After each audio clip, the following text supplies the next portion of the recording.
Okay, so we'll go ahead and get started with our EWEB presentation. Take it away, EWEB. I'm off to a bad start because I said I used to live on Sherwood. I live on Sherwood now. I used to live on Ryan Street. So I used to live out in this area. So my name's Rod Price. I'm the Assistant General Manager at EWEB. Really happy to be here. Thanks for inviting us. This is really cool. We got a bunch of EWEB employees here too as well. So if I can't answer it, I'm sure we can get answers. So I'm going to talk 10-15 minutes. I haven't timed this, I'm sorry, but after that it should leave like 10-15 minutes for Q&A. Can you hear me okay, Jan? I hope. Thumbs up somewhere. I can't tell. I can hear you. Thank you. And the clicker's not working. Okay, thank you. Okay. I'm going to start way at the beginning with water. Back in 1911, EWEB was founded because the private water systems were not supplying clean, safe drinking water. Typhoid, all those kind of bad things were happening. City planners, people got together and said, hey, let's have clean water. Let's create a municipal, non-profit, at cost kind of water source. So they did that. Pretty soon after that, they realized they needed electricity to pump water. So it wasn't too much longer after that they built the Walterville powerhouse, which is probably, hopefully folks know where that is. And that powerhouse was set up to pump water and provide electricity that did pump the water. And eventually, of course, everything built up. So trick question, how many people here are on EWEB water? Okay, that wasn't such a trick. I expect people to say, no, I'm on Santa Clara or Water District, right? But of course, all that water comes from EWEB. And so I wanted to just recognize that we do pay a lot of attention. We think of the districts as our customer, regardless of whether it's 1 meter or 15,000 or whatever it is. So I always ask about the rates for the area. That looks like, I mean, even though some of the people in this area don't vote for the EWEB commissioner, I still represent this area, and I feel like this is the area that I watch out for this. So yeah, thank you. We asked.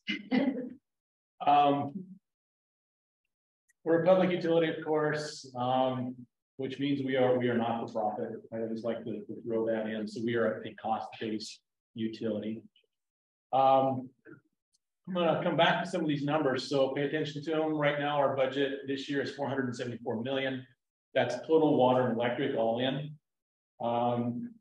Electric supply, we average about 280 megawatts. That means at any one time, we're supplying on average 280 megawatts. So the other number there, 550, that's like the very max we've ever had to supply. So you think it gets really cold, all the heaters come on, all these kind of things. So we have to supply and be set up to supply that load. Water consumption, very similar. We do about 20 million gallons a day, MG. So that 20, that's a sort of ongoing base load. So in the summer though, that goes up to 50, 55, 60. And you can imagine everybody with that return. So at the very minimum load we need to supply is 20 MGD. This is the part where I typically introduce the commissioner. She's done it herself already. But we are a public institution governed by this board here. We are not connected to the city directly. We do have some ties, jurisdiction ties, some of these kind of things. We pay sort of a tax. But point is that since we're a public institution, if you have comments, concerns, questions, Commissioner Carlson is one of your first stops, but can't get her, feel free to call 685, whatever it is, ask for Rod Price, leave a message. We're all very responsive to customer inquiries. There's an Ask EWEB kind of thing on the website. There's a lot of ways to get a hold of us, and she's going to leave you with information. Perfect. So reach out about it, you can contact us. I'm going to start off talking a little bit about modernization. What's EWEB doing to keep up? And again, I'm just hitting some highlights here. I could talk all night. Probably some of you heard about smart meters. In our effort to put in smart meters, we were going through a gangbuster program to install both electric and water smart meters for all kinds of reasons. Unfortunately, due to supply chain problems, we only got about 70% installed.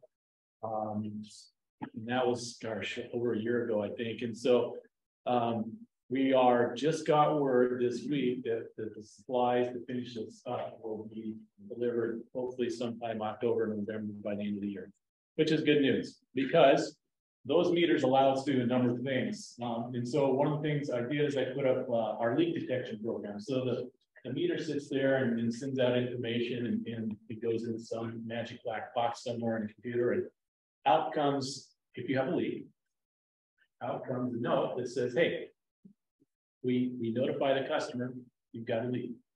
So that program so far has picked up 1,300 leaks and saved 16 million gallons. So that's just an illustration of what those meters can do. I put EES in there, and so that's our enterprise system. So did anybody have a cell phone in the 90s? Okay, does anybody get a cell phone now? I think you get the point. In the 90s is when we installed our customer information system, our backbone system that takes care of all the finances and things that happen in big business. Customer information, how you get in, find and store billing, all that kind of stuff. That was installed in the 90s. It's very limited. We installed the new version, what we're working on right now, installing the new smartphone versions, which will help us take advantage of things like EMI, so that you'll be able to call in and the customer service system will be able to right away look at your bill and your consumption and have a lot more information. Not only that, you will have that ability to do the exact same thing. So, Rod, one of the other benefits to this program too is that if you don't have one of these kind of meters and power goes out, you don't know unless you have this meter. So, we're relying on people to individually call in. Remember when we had the ice storm and major snow events in the area? We're literally relying on people to call in and say, hey, my power is out. And if the person across the street doesn't call and say their power is out, if they're on a different grid, we may not know. So people could be out for a lot longer, especially in a major weather event. But with the meters, having that capability to pinpoint, oh, okay, this region is down, this area is down, it helps us direct crews to those areas quicker and get people back in the morning faster.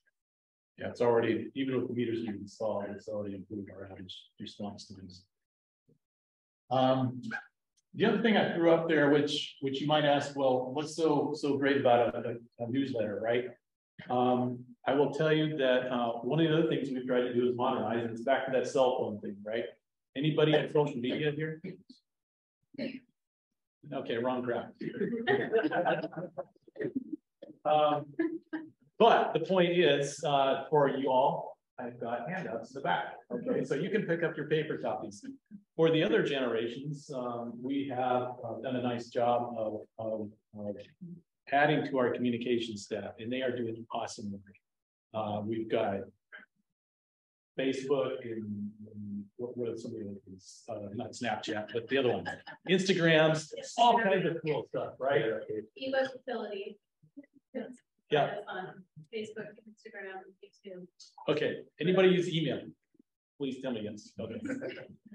So that's why I put this here. So last month we started a new newsletter, and so if they have your email in the database of the CIS system, you'll get a newsletter. And I kind of said, well, so what? So I looked at the first one. It's like the Wall Street Journal of EWEB. There's a lot of content there. It's really interesting. So if there's anything that you would like to follow up on and keep tabs on, make sure you get your email address and because there's a lot of good information. Generally people don't want to hear about their utility because you want it to work and you don't want to have to think about it. But if you do want to think about it, we're trying to improve the information so you can access.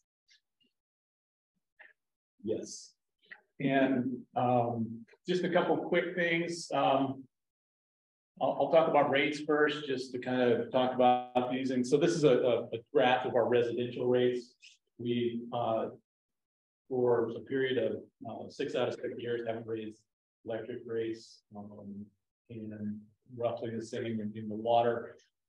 But we've entered into that period where costs are catching up. And so we are now on a rate trajectory that by board approval is basically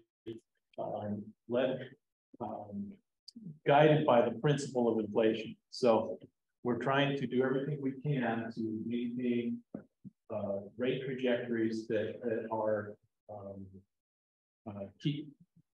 don't exceed the pace of inflation. Let's call it that.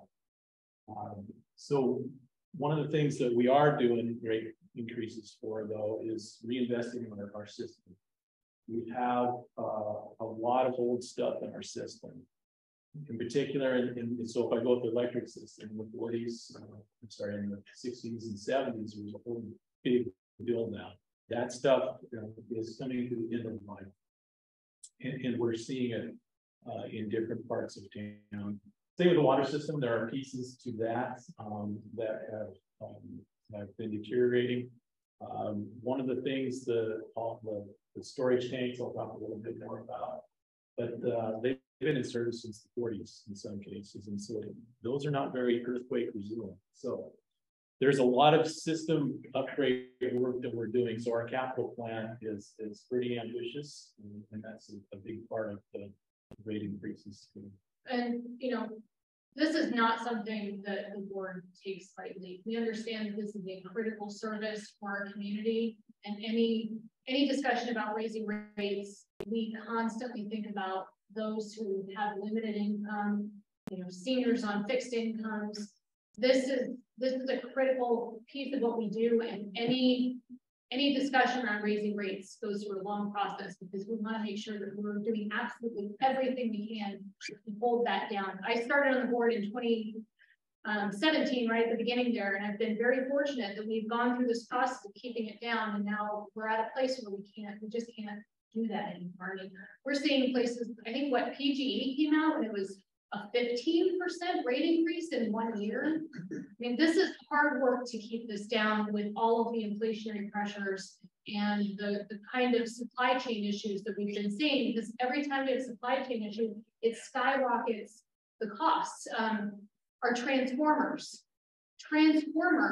went from getting, we could get them every 3 months. We had to have a contract for 3 months, and now it's out 2 years to get them. And you can imagine it's, I want to say it's like 5 to 10 times higher than the cost that we were seeing before the pandemic. It was at one point, yeah. Fortunately, some of that stuff started to settle back down. But again, we still have higher construction costs. We are having to build different, and we'll get into some of that, but we are having to build some other infrastructure restoration too.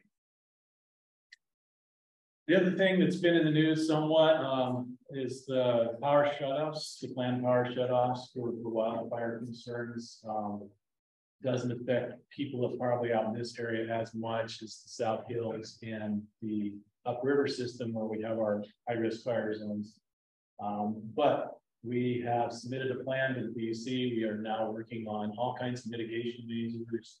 Basically, the big one is tree trimming. We're putting more effort into faster tree cycles and tree trimming vegetation, but we're also looking at changing out equipment. And that's part of that, the capital system upgrades, as we go through that area of the system, changing configurations and confusing and some things like that to help prevent the ignition of the fire. We did have a full shut off last summer. We're already, fall, I guess, late September. We took a look at all that and decided we don't need to shut that many people off. So we're working through different operation scenarios, and we're learning all the time with this. It's an ongoing process.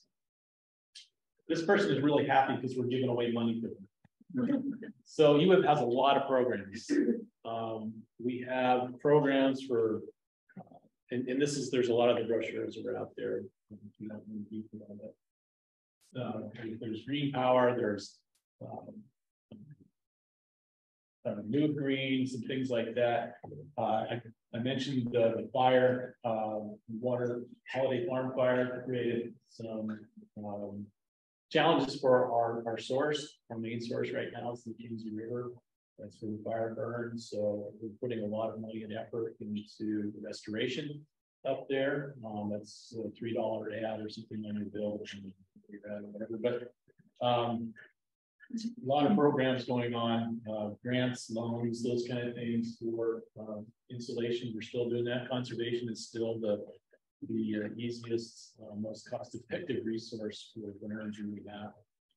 Yeah, we say we're giving away money, but I mean, the reality is, if we invest in the infrastructure now and we're not paying as much, then when we have those peak times and people aren't using as much, because then we don't have to go out and buy at the market, which is very expensive. We're investing in buying a whole new resource that is very costly on rates over a much longer period of time. So efficiency improvements across the system, which EWEB has been fantastic about for years and years. We had a presentation just this week to the board on our customer service programs, and 53,000 homes across the region have been weatherized. And that helps us keep the rates low. That helps, make people who are in their homes have better outcomes too. There are people who are renting, again, people who are on fixed incomes. If you don't have to just dump money into electricity and into utilities, that's a better outcome for the community. So these are fantastic programs that we constantly look to figure out how we can beef up, make better, and just partner with groups across the region too to reach out to more people, renters too. Because there's an incentive for the renter who's paying for the electricity, but the owner owns the property. So we'll try to figure out more ways about how we can help get those two together so that we can get a better outcome for the renter, even though they're the ones that are paying and the owner owns the building. So, okay. No, it's fine. I think the other thing I'll point out about the programs, most of them are not rate funded. They are tax credits. They are state programs that we get money for. Bonneville, lots of different sources. And there's the Infrastructure Reinvestment Act that was a federal program that we are also expecting will come out with other grants and dollars that we will apply for to help with these kinds of programs, and also with the previous slide, return on wildfire recovery. I think there's probably some other grants out there to help with maybe undergrounding and other type of work up there. So we're going to go after all of it. We hired a new grant person specifically to go after that. Then they were so busy, we hired a consultant to help them out. So there's a lot of opportunity out there. I just want to highlight real quick one of the electric programs. So we recognize not everybody can afford an electric vehicle, and so not only that, the charging stations and all that. So the team developed a program to create what they call rideshare, and so the reason I'm bringing it up is just to show that we're looking at all segments of our population for one, and then the Santa Clara station and St. Vincent de Paul. So it's a couple places in the area, but basically, if all you have is an app, and you can go try out an electric car if it's parked there. So has anybody tried that program? I'm curious. Anybody know about the program at all? It's literally right down where the transfer station is. It's just in that lot is where the cars are stored at. So definitely check it out. Yeah, I mean, if you want to try out an electric car, it's open to anybody. So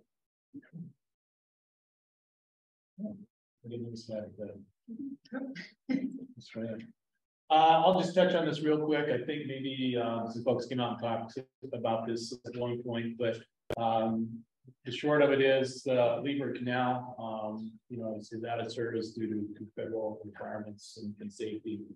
And we've spent a lot of time, 20+ meetings on public meetings and work sessions, thinking through this because of the huge cost. And we really, I describe it as the least of the worst scenarios, because none of them are great. There are hundreds of millions of dollars, and that's going to have a rate impact, but it's something we have to deal with now. So it's unfortunate, and I think the board is committed to looking at over time, how do we, when we have these large infrastructure type projects, pairing the benefit of that project with the cost that, the benefit that people are getting from it, the cost to decommission it or whatever that looks like. Because right now, we haven't gotten any power from that in 5 years. And now we have this long tail to decommission it. And the people who got the benefit from it are not going to be the same people who got the benefit. So it's unfortunate, but it's now something that the board is looking at. It's something we're looking at more policies around too. How do we just generally operate as a utility and think about long-term projects, because that's what we do is infrastructure. But it should be paired with the people who are getting benefit. Yeah, I think probably everybody's at one point or another recreated in the Lieber Lake, and so that's going to go away because the dam needs to be removed since we're shutting down the operation. So, but not for at least 10 years. But yes. Please. So don't panic yet. But, so there's a lot of opportunities to decide how to deal with that. It's not just the money. There's some things that we need some more info on. So. Okay, and we're at 7:27 around, so we should get the money. Okay. We're working on energy. Remember I talked about energy. We're spending a lot of effort. Our contracts are up in 2028. The Bonneville contract. How are we going to supply that 550 megawatts when we need it? Lots and lots of study and work going into that. I want to talk about, and I'll end up with drinking water here. Our system is, we're starting in 2010. We've been revamping our entire water system to make it earthquake proof, modernize the pipes and parts and all that. So starting with Hayden Bridge, moving to our storage tanks, building some new storage tanks on 40th. Going to replace the Hawkins and remove College Hill and put new tanks there. Also, this big tank out here, the Santa Clara tank on the freeway, you can kind of see that's all going to go away. So those are projects that are rolling out in the next couple of years. We're also doing all the transmissions to make loops.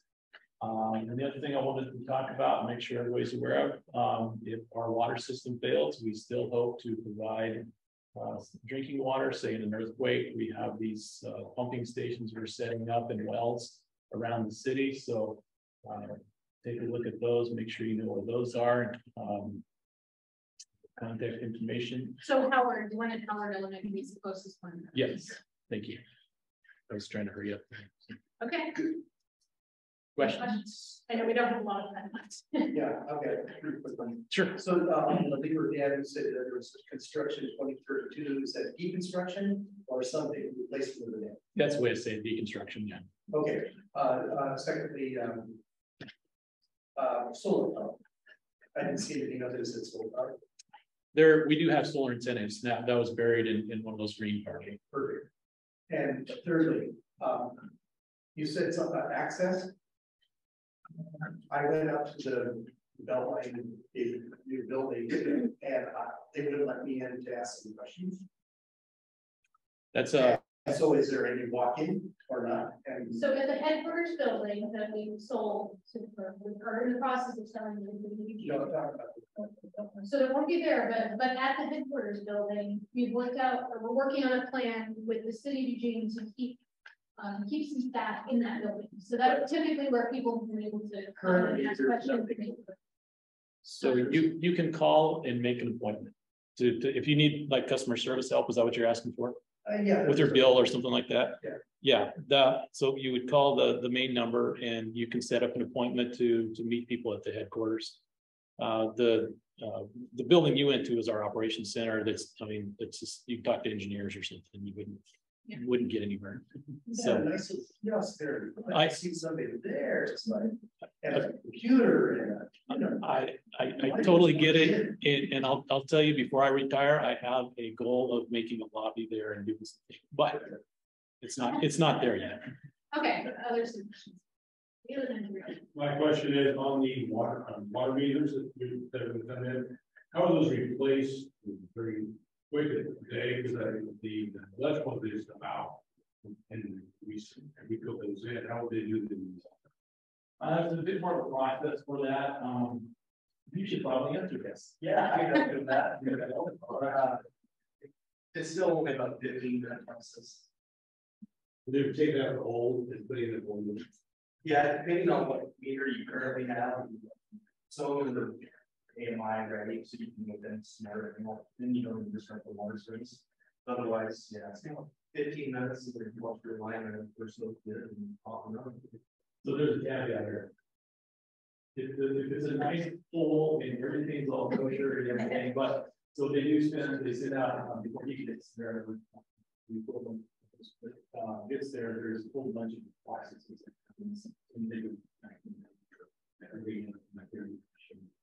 It's a 3-step process. So the crew comes through, they map it out. This one needs this. The next crew comes through, does that. But there's only one water. Jerry? The last bullet point on the Lever dams, the dam slide said that in the future you might have to do the same thing as what to do. Yeah, so the Walterville and Lever are licensed federally together. So they operate as one license. And so some of the same concerns that we have at Lever are also on the Walterville Canal. Now the Walterville Canal is what they call low risk, low head kind of canal. So it's a different situation. So we may be able to fairly easily repair that if needed or whatever. But we have a lot of work to do between now and whenever we start deconstructing to sort that out with FERC. They've given us, FERC has given us indications that we can go ahead and separate that. But 10 years is a long time from now, so we'll see. Is there one more over here? And then let's go to Rex. Somebody else? Tim Felker, do you have a question? Yeah, did my hand get raised when I raised my hand? I said fire him. Yeah, because it says it's going to automatically recognize me raising my hand, so I tried that, but the little raised hand didn't come up. But my question is, are you thinking about adding some more emergency water systems to the few that you already have? There will be probably 2 more. And is one going to be further north from Howard? Currently not. Is there some way we can get on the list to add one? That is a good question. I will look into that. Thank you. Me too. Because the map that I saw earlier had quite a few more on there, and maybe those were potential spots, but and some of those have been kind of fleshed out as maybe not working. We also do have a truck that we can do water distribution from, and we've loaned it out to a number of different communities in the area, Salem, Mapleton, and they've had drinking water issues. So that might be another resource that we can deploy in different areas that are just not getting the access. So and that's great, and that may be required. It just seems like there's very few that you have that are existing, and if there was a major catastrophe, that would jam things up with the few that you have. So this is part of the reason why every time I see the rely on us, I love the rely on us for power typically and for water typically, but in an emergency situation, we need to be self-prepared. This is part of the reason why we give out those 3-gallon jugs. If you don't have those, they say 3 gallons per person per day. Please, please, please be self-prepared, because we're not going to be able to get to everybody. You need to be somewhat self-reliant in those emergency situations. Okay, that's my plug for resiliency. Thanks. Thanks. Thank you. Thank you very much.